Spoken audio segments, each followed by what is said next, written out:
अस्सलाम वालेकुम, welcome back to our channel जल्द साइड। सो ब्लू 20 टेस्ट की जो कल वाली टेस्ट थी 24 जून की, अभी तक वो चल रही है क्योंकि कल मैं थक गई थी और फिर मेरे मोबाइल में पता नहीं क्या हुआ था और सारे मैसेज डिलीट हो गए थे और व्हाट्सएप पे कोई इशू आया था शायद। खैर, अब जो है पार्ट 3 अभी डिस्कस करें। इसमें 25 मैंने एमसीक्यू ऐड किए हैं।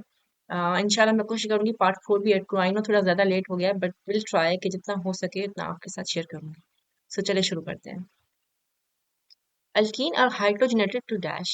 Right answer is A. Alkanes. अच्छा, प्रीवियसली मैंने हाइड्रोजनेटेड सिर्फ लिखा हुआ था, कोई लिखा नहीं था कि कौन सा एग्जैक्टली एमसीक्यू है, तो प्रॉपर एमसीक्यू मेरे सामने आ गया है। तो ये है अल्कीन और हाइड्रोजनेटेड टू डैश, तो टू फॉर्म डैश, तो इसका आंसर होगा अल्केन।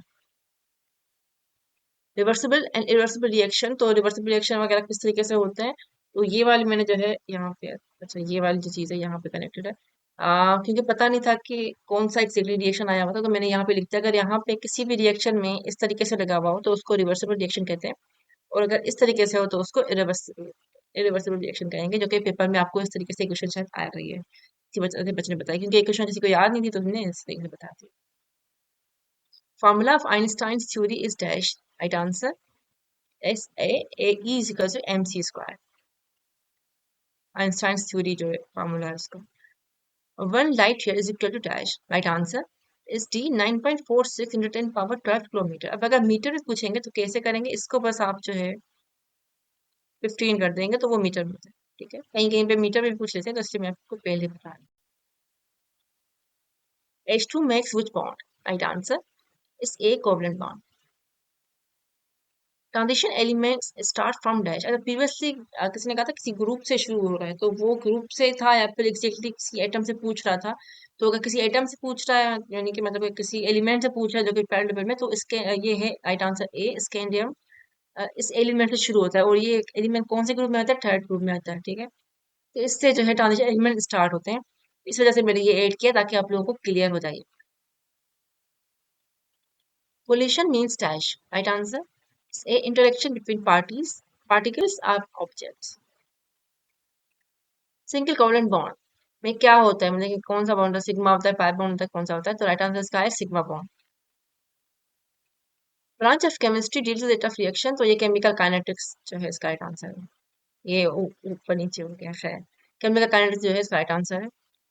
वेव मोशन फार्मूला क्या होता है, राइट आंसर इसका है A is equals to Y is equals to A sine K X plus omega T plus T five. ठीक है, तो ये वाला फॉर्मूला एग्जैक्टली इसका है, किसी ने शेयर किया था ग्रुप आई थिंक यहाँ तक, तो खैर यहाँ तक भी ओके है लेकिन ये भी मैंने पता किया है पूरा आता है इसमें। इस eccentricity of ellipse is dash. Right answer is B 1 - B² divided by A²। I don't know, अब यहाँ पे एग्जैक्टली पूछा गया था फार्मूला पुट करके आंसर निकालने के लिए या फिर एग्जैक्टली सिर्फ पूछा था, तो अगर वैल्यू पूछते हैं तो इस वाले में आप ऐड करके निकाल सकते हैं। फर्स्ट लव थर्मोडायनेमिक्स का क्वेश्चन आया था, कोई कौन सा क्वेश्चन था ये नहीं पता, बस ये है तो इक्वेशन दे दी थी किसी ने, सॉरी। तो इसका राइट आंसर है B radical E is equals to Q minus W, यानी कि एनर्जी चेंज में क्या होता है, heat added minus work done होता है। अच्छा, अब ये है हमारे पास एंटी डेरिवेटिव का ना, तो उसको कर लेते हैं। बताए एन ये होता है फार्मूला, ये कल भी आई थिंक करवाया था, कल या फिर एक दिन पहले मैंने कहा था कि इस तरीके का आते हैं। है, ये फार्मूला होता है हमारे पास, ये एक्स है, ये n+1 है। तो अब ये x2 है ना, इसको 2+1,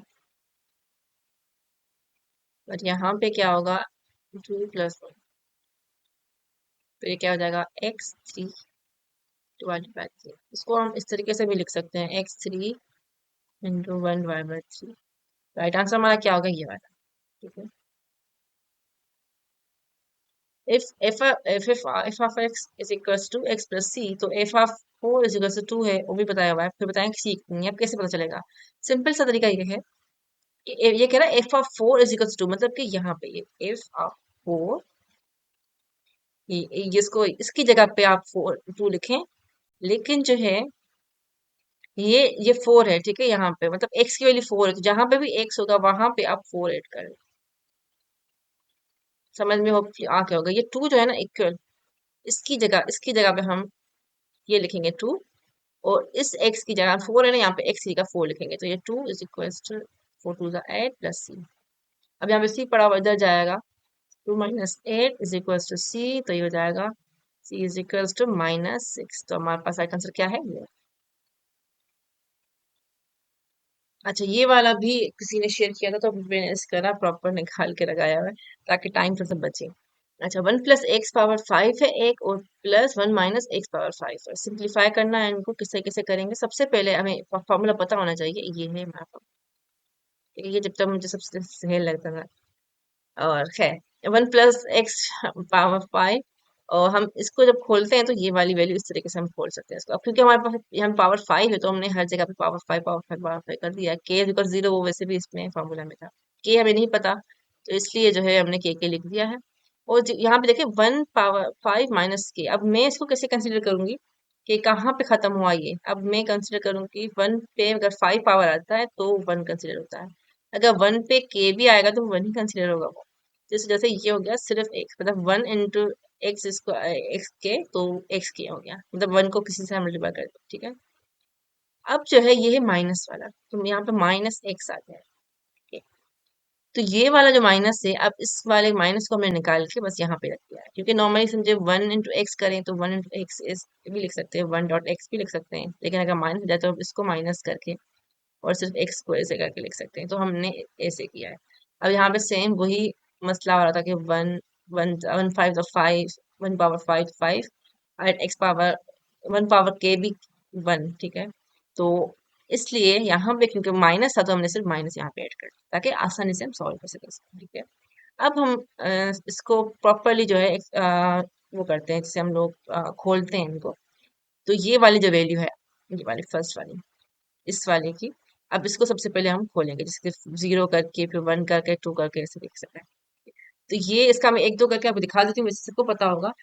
0 का सबको पता होता है, ये हमारे पास NCR वाला कंसिडर होता है, तो ये उसका फॉर्मूला होता है n⁻r⁻,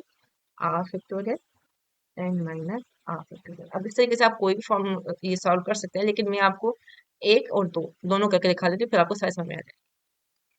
सो n है 5 फैक्टोरियल, यहाँ पे है r जो है ये है 0 फैक्टोरियल, ठीक है। और या n−r मतलब 5 - 0, तो ये हो जाएगा 5 फैक्टोरियल, ठीक है।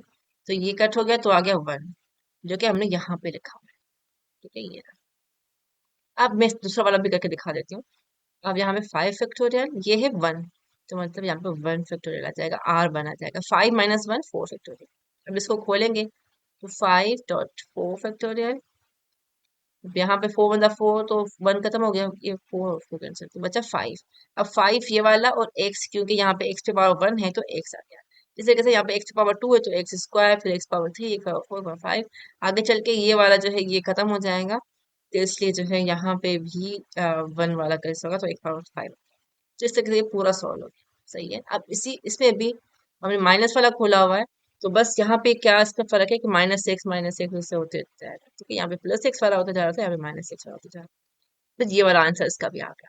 वंस इसका आंसर आ गया, क्योंकि हमें फाइंड क्या करना है, इन दोनों का एडिशन फाइंड करना है, तो क्या किया हमने, इसको यहाँ पे रख दिया, प्लस इसको यहाँ पे रख दिया, ठीक है। फिर बस क्या किया, सिंपल है, प्लस माइनस करके इसको प्रॉपरली सॉल्व करने की कोशिश की। यहाँ पे 1 + 1 इसने बस इस तरीके से किया है ताकि जो है वो सेम टर्म्स को प्लस माइनस करना चाह रहे हैं, लेकिन आप इसको नॉर्मल तरीके से भी प्लस कर सकते हैं, इस तरीके से भी कर सकते हैं। 1 + 1 से सेम टर्म्स को हमने अरेंज कर रखा है अगर, तो 1 + 1 2 हो गया, 5 और 5 ये कैंसिल हो गए तो 0 हो गए, ठीक है। और ये दोनों मिला के 20x हो गए, यहाँ पे ये वाले कट हो गए तो 0, अब ये वाले प्लस हो गए तो 10 हो गए, और ये वाले भी कट हो गए तो 0। बचे क्या, ये और ये, तो बचा ये एक चीज, ये बची और ये बची। तो इसको हमने अरेंज करके लिखा है 2, फिर x पावर 2x पावर 2 वाला लिखा है, फिर 10x पावर 2 वाला लिखा है, तो ये वाला जो है इसका आंसर है, मतलब कि पेपर में ये वाला आंसर आया होगा और इतना बड़ा इसका सोल्यूशन होगा। तो बाज दफा मैंने इसलिए भी आपको कहा था कि कभी कभार जो है MCQ इतना बड़ा आता है, टाइम बहुत कंज्यूम करता है। अगर आपको नहीं आता है तो इसको रख के पहले बाकी चीजें सॉल्व करके फिर एंड में इसका निकालें, तो ये इसका आंसर आया होगा, ठीक है। आई विश के मुझे इतना अच्छा चैप्टर आता तो मैं आपको इसकी कोई ट्रिक होती कि बताती कि किस तरीके से इसको हम ना जो सॉल्व कर सकते हैं। बट आई थिंक इसको अगर देखें इस तरीके से 1 1 तो 2 हो गया, और इस तरीके से कोई निकाल सके अगर तो प्लीज डू कमेंट कि इसकी ट्रिक कौन सी होती है कि इसको बिल्कुल जल्दी सॉल्व कर ले, क्योंकि हमारे पास बहुत अच्छे इंटेलिजेंट स्टूडेंट हैं। The slope of a line is greater than the slope of the line when, तो इसका राइट आंसर है ए, द लाइन्स आर पैरेलल। जब भी लाइन पैरेलल होती है तभी ये चांस होता है कि वो बड़ा स्लोप, तो line, the slope of line is greater than the slope of the line, ठीक है, मतलब इसी केस में हो सकता है। अच्छा, ये किसी ने इतना ही एमसीक्यू बताया हुआ था, इतना यहाँ तक, ठीक है।